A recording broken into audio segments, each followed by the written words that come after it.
Hi friends, welcome to KBC சமையல். உங்கள் வீட்டில் வாழைப்பழத்தை நல்லா பழுத்து கருத்து போயிருக்கிற வாழைப்பழத்தை தூக்கி போடுறீங்களா? கண்டிப்பாக தூக்கி போடாமல் இந்த மாதிரி நீங்கள் ட்ரை பண்ணி பாருங்கள். அவ்வளோ சூப்பராக இருக்கும். ரவையும் வாழைப்பழம் இருந்தால் போதும், சூப்பரான ஈவினிங் ஸ்நாக்ஸ் வந்து செஞ்சிடலாம். செம்ம டேஸ்ட்டாக இருக்கும். எப்படி செய்யுதுன்னு பார்த்துடலாம் வாங்க. வீடியோக்குள்ளே போகிறதுக்கு முன்னாடி நம்ம சேனல் ஃபஸ்ட் டைம் நீங்கள் பார்க்குறீங்கன்னா சப்ஸ்கிரைப் பண்ணிக்கோங்க. பக்கத்தில் இருக்கிற பெல் ஐக்கனை கிளிக் பண்ணி இதில் ஆல் அண்ட் ஆப்ஷனும் சேவ் பண்ணி வச்சுக்கோங்க. அப்போ தான் நான் போடக்கூடிய ஒவ்வொரு வீடியோஸும் நோட்டிஃபிகேஷனாக வரும். சப்ஸ்கிரைப் பண்ணால் பார்க்குற புது வியூவர்ஸும் மறக்காமல் சப்ஸ்கிரைப் பண்ணி சப்போர்ட் பண்ணுங்கள். வாங்க வீடியோக்குள்ளே போகலாம். இப்போது ஒரு மிக்சிங் பவுலில் 2 நல்ல பழுத்த வாழைப்பழமாக வந்து சேர்த்துக்கலாம். நான் வந்து நேந்திரம் பழம் வந்து எடுத்துருக்கிறேன். நான் இந்த அளவுக்கு பிளாக்காக இருந்துச்சு அப்படின்னா குழந்தைங்களாம் வந்து சாப்பிட மாட்டாங்க, தூரம் வந்து போட்டு விடுவாங்க. ஆனால் வந்து இது வேஸ்ட் பண்ணாமல் ஒரு சூப்பராக நல்ல ஹெல்த்தியான ஒரு ஸ்நாக்ஸ் வந்து செஞ்சிடலாம். நீங்கள் எந்த வாழைப்பழம்னாலும் எடுத்துக்கலாம். நான் வந்து இன்றைக்கி வந்து நேந்திரம் பழம் தான் வந்து எடுத்துருக்கிறேன். நல்லா வந்து பழுத்த வாழைப்பழம் வந்து உடம்புக்கு ரொம்ப ரொம்ப ஹெல்த்தி. 2 வாழைப்பழத்தையும் சேர்த்தாச்சு. இதை வந்து ஒரு மேஷர் இல்லைன்னா வந்து ஒரு ஃபோர்க் வச்சு நல்லா வந்து மசிச்சு வந்து எடுத்துப்போம். உங்கள்கிட்ட மேஷர் ஃபோர்க் இல்லை அப்படின்னா நீங்கள் கையால் கூட நல்லா மசிச்சு வந்து எடுத்துக்கலாம். நல்லா பழுத்த வாழைப்பழம்னால மேஷ் பண்ணுறதுக்கு ரொம்ப ஈஸியாக இருக்கும், நல்லா இனிப்பாகவும் இருக்கும். எங்கள் வீட்டில் எப்போதுமே இந்த மாதிரி பழுத்த வாழைப்பழம் கருத்துருச்சு அப்படின்னா குழந்தைங்க யாருமே சாப்பிடவே மாட்டாங்க, வேஸ்ட்டாக தூர தான் தூக்கி போடுவாங்க. அந்த நேரத்தில் நீங்கள் இந்த மாதிரி நீங்கள் ஸ்நாக்ஸ் செஞ்சு கொடுக்கும் போது விரும்பி வந்து சாப்பிடுவாங்க. அதே போல் ஸ்கூல் விட்டு வர குழந்தைங்களுக்கு வந்து ரொம்ப வந்து டயர்டாக வருவாங்க. அந்த நேரத்தில் நீங்கள் இந்த மாதிரி செஞ்சு கொடுத்து பார்க்கும்போது ரொம்ப ரொம்ப விரும்பி சாப்பிடுவாங்க. ரொம்ப சூப்பராக இருக்கும். பழுத்த வாழைப்பழத்தை தூக்கி போடவே வேண்டாம். இந்த மாதிரி நீங்கள் வந்து ஸ்நாக்ஸ் வந்து செஞ்சிடலாம். இந்த அளவுக்கு நல்லா நம்ம மேஷ் பண்ணிட்டோம். இப்போ நம்ம செய்ய ஆரம்பிச்சிருவோம். இப்போ ஒரு க்ளீனான கடாயில் 1 ஸ்பூன் நெய் வந்து சேர்த்துப்போம். இப்போ நெய் வந்து சேர்த்தாச்சு. நெய் வந்து நல்லா சூறிக்கிட்டு இதில் வந்து ஒரு 1/4 ஸ்பூன் அளவுக்கு மஞ்சள் தூள் சேர்த்துக்கலாம்.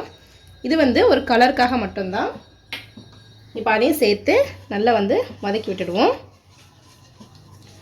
இப்போ நல்லா மிக்ஸ் பண்ணியாச்சு. இப்போ நம்ம இந்த மேஷ் பண்ணி வச்சுருக்க இந்த வாழைப்பழத்தை இது கூடவே சேர்த்துக்கலாம். நம்ம நெய்யில் வந்து இந்த வாழைப்பழத்தை வந்து சேர்த்து வதக்கிறதுனால டேஸ்ட் ரொம்ப சூப்பராக இருக்கும், நல்லா வந்து வாசமாக வந்து இருக்கும். இப்போ அதையும் சேர்த்து நல்லா வந்து வதக்கி விட்டுடுவோம். அந்த நெய்யிலேயே நல்லா வதங்கி வாழைப்பழம் நல்லா வெந்து இன்னும் கொஞ்சம் நல்லா சாஃப்டாகி வரணும்.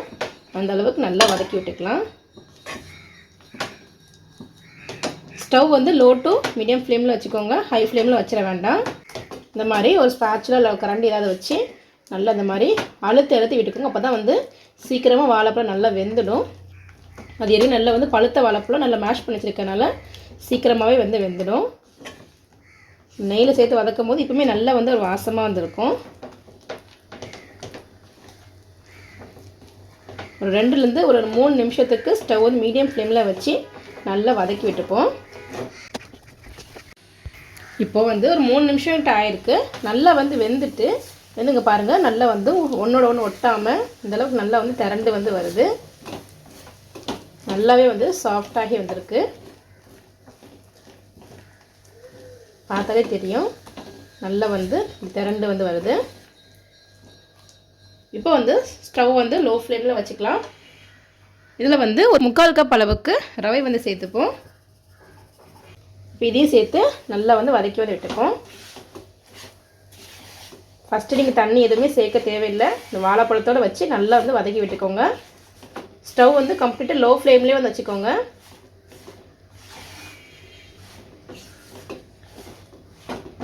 நான் வந்து பெரிய வாழைப்பழமாக 2 வாழைப்பழம் எடுத்துருக்கறனால 3/4 கப் அளவுக்கு ரவை வந்து எடுத்துருக்கிறேன். நீங்கள் வந்து வாழைப்பழம் வந்து கம்மியாக சேர்க்குறீங்க அப்படின்னா ரவையும் வந்து கம்மியாக சேர்த்துக்கோங்க. ரவை வந்து ரொம்ப அதிகமாக சேர்த்துற வேண்டாம், டேஸ்ட் நல்லா இருக்காது. இந்த வாழைப்பழத்தோட ஃப்ளேவரும் வந்து இருக்கணும். அந்த அளவுக்கு நல்லா வந்து மிக்ஸ் பண்ணி விட்டாச்சு. அந்த வாழைப்பழத்தோடையே ரவை இந்தளவுக்கு நல்லா மிக்ஸ் ஆகி நல்லா திரண்டு வந்து வரணும். பார்த்தாலே தெரியும், சட்டையில் எதுவுமே ஒட்டாமல் இந்தளவுக்கு நல்லா நம்ம சூப்பராக திரண்டு வந்துட்டு இப்போ இதில் வந்து 1 கப் அளவுக்கு பால் வந்து சேர்த்துப்போம். இது வந்து காய்ச்சின பால். நம்ம எந்த கப்புக்கு வந்து ரவை வந்து எடுத்துருக்கிறோமோ அதுக்கு வந்து 1 கப் அளவுக்கு பால் வந்து சேர்க்கணும். 3/4 கப் ரவை அப்படின்னா பால் கொஞ்சம் எக்ஸ்ட்ரா சேர்க்கணும். 1 கப் பால். இப்போ அதையும் சேர்த்து ஸ்டவ் லோ ஃப்ளேமில் வச்சு நல்லா மிக்ஸ் பண்ணி விட்டுக்கணும். ஃபஸ்ட்டு வந்து கொஞ்சம் கட்டியான மாதிரி இருக்கும். நீங்கள் நல்லா கைவிடாமல் நல்லா அழுத்தி கொடுத்து மிக்ஸ் பண்ணும் போது நல்லா மிக்ஸ் ஆகிடும். ரவை நல்லா சாஃப்டாக வெந்து வந்து கிடைக்கும். இப்போது பால் சேர்த்து நல்லா மிக்ஸ் பண்ணியாச்சு. நம்ம சேர்த்துருக்க பால் எல்லாமே நல்லா அப்சர்வ் ஆகி நல்லா கெட்டியாகி வந்துடுச்சு. ரவை சேர்த்துக்கிறனால சீக்கிரமாகவே வந்து பால் எல்லாமே நல்லா அப்சர்வ் ஆகிடும். இந்தளவுக்கு நல்லா கெட்டியாகிடுச்சு. இப்போ இதில் 1 கப் அளவுக்கு துருவன தேங்காய் வந்து சேர்த்துக்கலாம். தேங்காய் வந்து கொஞ்சம் எக்ஸ்ட்ராவே சேர்த்துக்கோங்க, டேஸ்ட் ரொம்ப சூப்பராக இருக்கும். இப்போ இது கூடவே வந்து ஒரு 3 ஏலக்காவை நல்லா ஃப்ரெஷ்ஷாக தட்டி வச்சுருக்கேன், அது இது கூடவே சேர்த்துப்போம். இப்போ எல்லாத்தையும் சேர்த்துட்டு நல்லா மிக்ஸ் பண்ணிப்போம். உங்களுக்கு வந்து இந்த ஏலக்காய் வாசம் பிடிக்காது அப்படின்னா நீங்கள் வந்து ஸ்கிப் பண்ணிக்கலாம்.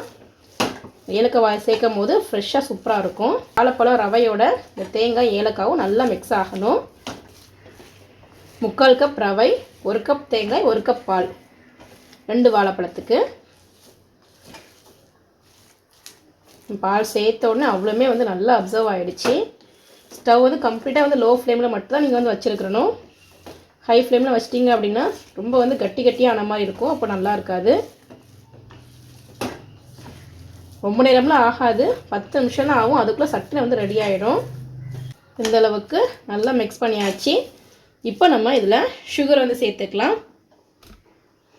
1 கப் அளவுக்கு சுகர். இதில் ஏற்கனவே வந்து நம்ம வந்து வாழைப்பழம் நல்லா இனிப்பான வாழைப்பழம் சேர்த்துக்கனால சுகரும் அதிகமாக தேவைப்படாது. நீங்கள் வந்து செக் பண்ணிவிட்டு கம்மியாக இருந்ததுன்னா எக்ஸ்ட்ரா சேர்த்துக்கோங்க. இப்போ அதையும் சேர்த்து நல்லா மிக்ஸ் பண்ணிடுவோம். நம்ம சீனி சேர்த்து அது மெல்ட் ஆகும்போது கொஞ்சம் லிக்யூடியாக ஆன மாதிரி இருக்கும். கைவிட நல்லா கலந்து விட்டுக்கிட்டே இருங்க. சீனி நல்லா மெல்ட் ஆனதுக்கப்புறம் நல்லா கரைஞ்சதுக்கப்புறம் நீங்கள் வந்து செக் பண்ணிக்கோங்க. ஒவ்வொருத்தவங்க இனிப்பு வந்து கொஞ்சம் வித்தியாசப்படும். ஒருவேளை கம்மியாக இருந்தது அப்படின்னா கொஞ்சமாக வந்து செக் பண்ணிவிட்டு சேர்த்துக்கோங்க. நான் வந்து 1 கப் அளவுக்கு சீனி வந்து சேர்த்துருக்குறேன். பாருங்கள், சீனி சேர்த்த உடனே நல்லா மெல்ட் ஆகும் போதே நல்லா லிக்யூடியாக ஆன மாதிரி இருக்கும். நல்லா கைவிடாமல் கலந்து விட்டே இருக்கணும். ஃபஸ்ட்டு வந்த மாதிரி நல்லா மொத்தமாக ஒன்றா திரண்டு வரணும். அந்தளவுக்கு நல்லா நம்ம மிக்ஸ் பண்ணிகிட்டே இருக்கணும். சட்டுன்னு வந்து கெட்டி ஆகிடும், ரொம்ப நேரம் ஆகாது.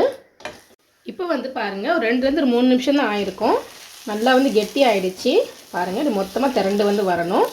இது வந்து பர்ஃபெக்டான ஒரு கன்சிஸ்டன்சி. ரொம்ப வந்து லிக்யூடியாக இருக்கக்கூடாது, ரொம்ப வந்து கெட்டியாகவும் ஆகிடக்கூடாது. இப்போ ஆறுனதுக்கு இன்னுமே ரொம்ப கெட்டியாகும். ஸோ இந்த அளவுக்கு நீங்கள் மொத்தமாக திரண்டு வந்ததுக்கப்புறம் ஸ்டவ் வந்து ஆஃப் பண்ணிவிடுவோம். ஸ்டவ் ஆஃப் பண்ணி ஒரு நல்லா வந்து ஆற வச்சுருவோம். கொஞ்சம் வெதுவெதுப்பான சூடு வர அளவுக்கு ஆற வச்சிடலாம். இப்போ ஒரு 10 நிமிஷம் ஆகிடுச்சு. ஓரளவுக்கு வெதுவெதுப்பாக வந்து வந்துடுச்சு. இப்போ நல்லா வந்து மிக்ஸ் பண்ணி விட்டுடுவோம். பாருங்கள், ஆறுனதுக்கப்புறம் இன்னுமே நல்லா வந்து கெட்டியாகி இருக்குது. அதனால் வந்து ஃபஸ்ட்டு நீங்கள் ரொம்ப வந்து கெட்டியாக ஆக்கிடாதீங்க. அப்போ ஆறுனதுக்கப்புறம் இன்னுமே ரொம்ப கெட்டியாகிடும், ரொம்ப ஹார்டாக இருந்த மாதிரி இருக்கும்.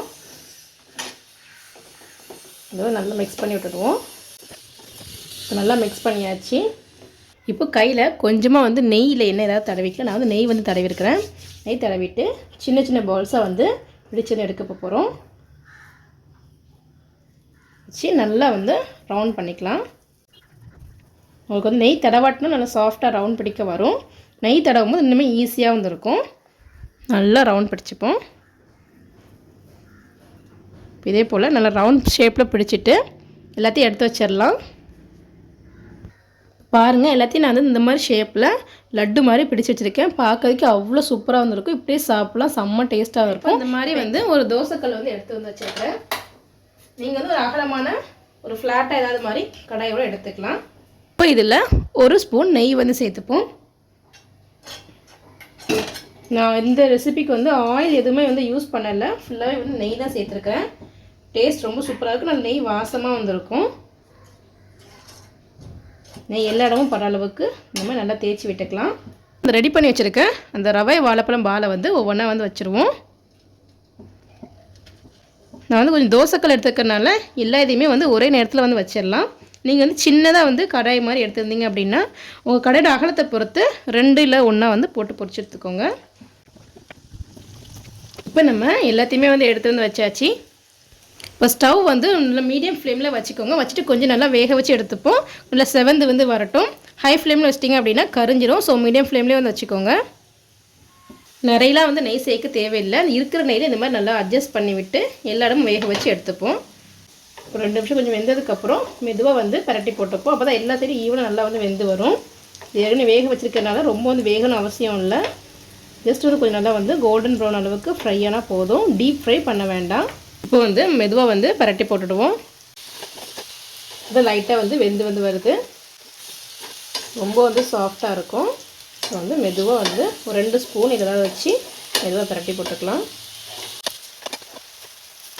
இதே போல் எல்லாத்தையுமே வந்து பரட்டி போட்டுடுவோம். நடுவில் உள்ளதெல்லாம் வந்து நல்லாவே வந்து செவந்து வந்திருக்கு. நல்ல சூப்பராக வாசம் இருக்கும். ரொம்ப ரொம்ப ஈஸியான ஒரு ரெசிபி. சட்டுன்னு செஞ்சிடலாம். அவ்வளோ ஒரு ஈஸியான ரெசிபி. நெய் வாசத்தோட நேந்திரம் பழம், தேங்காய் பூ, ரவை, பால் எல்லாம் சேர்த்து செம்ம டேஸ்ட்டாக வந்துருக்கும். பாருங்கள் நல்லாவே வந்து செவந்து வந்திருக்கு. நடுவில் நல்லா செவந்துட்டு நம்ம நெய்யோடு சேர்த்து நிறைய நெய் சேர்க்க தேவையில்லை. அதே இருக்கிறத வச்சு நல்லா ஃப்ரை பண்ணி எடுத்துப்போம். எல்லா சைடும் நல்லா பரட்டி போட்டுக்கணும். அப்போ தான் ஈவனாக எல்லா சைடுமே வந்து ப்ரௌன் கலரில் வரும். எல்லா சைடும் நல்லா வந்து ப்ரௌன் கலரில் வந்திருக்கு. பார்க்கவே அவ்வளோ சூப்பராக வந்திருக்கு. இந்த மாதிரி எல்லா சைடும் நல்லா சுற்றி ஊற்றி நல்லா வேக வச்சு எடுத்துக்கணும். பாருங்கள் பார்க்கவே அவ்வளோ சூப்பராக இருக்குது. வாசனை அவ்வளோ சூப்பராக டெம்ப்டிங்காக இருக்குது. இப்போ நம்ம ஸ்டவ் ஆஃப் பண்ணிவிடுவோம். ஸ்டவ் ஆஃப் பண்ணி இப்போ எடுத்து வச்சிடலாம். ரொம்ப ரொம்ப சூப்பராக இருக்கும். வாழைப்பழமும் ரவையும் இருந்தால் மட்டும் போதும். சூப்பராக வந்து செஞ்சிடலாம். கண்டிப்பாக நீங்கள் வீட்டு ட்ரை பண்ணி பாருங்கள். எப்படின்னு சொல்லி எங்களுக்கு கமெண்ட் பண்ணுங்கள். இந்த வீடியோ உங்களுக்கு பிடிச்சிருக்குன்னு நினைக்கிறேன். பிடிச்சிருந்தா லைக் பண்ணிக்கோங்க. உங்கள் ஃப்ரெண்ட்ஸ் அண்ட் ஃபேமிலிஸ்க்கும் ஷேர் பண்ணுங்கள். இது போல் நிறைய வீடியோஸ் பார்க்கணும். மறக்காம சேனலுக்கு சப்ஸ்கிரைப் பண்ணிக்கோங்க. நம்ம சேனல் நிறைய ஸ்நாக்ஸ் ரெசிபிஸ்லாம் போட்டிருக்கோம். அது லிங்க் டிஸ்கிரிப்ஷன் கொடுக்குறேன். மறக்காம செக் பண்ணி பார்த்துக்கோங்க. ரொம்ப ரொம்ப ஈஸியாக இருக்குது. ரொம்ப ரொம்ப டேஸ்ட்டாகவும் இருக்கும். தேங்க்ஸ் ஃபார் வாட்சிங்.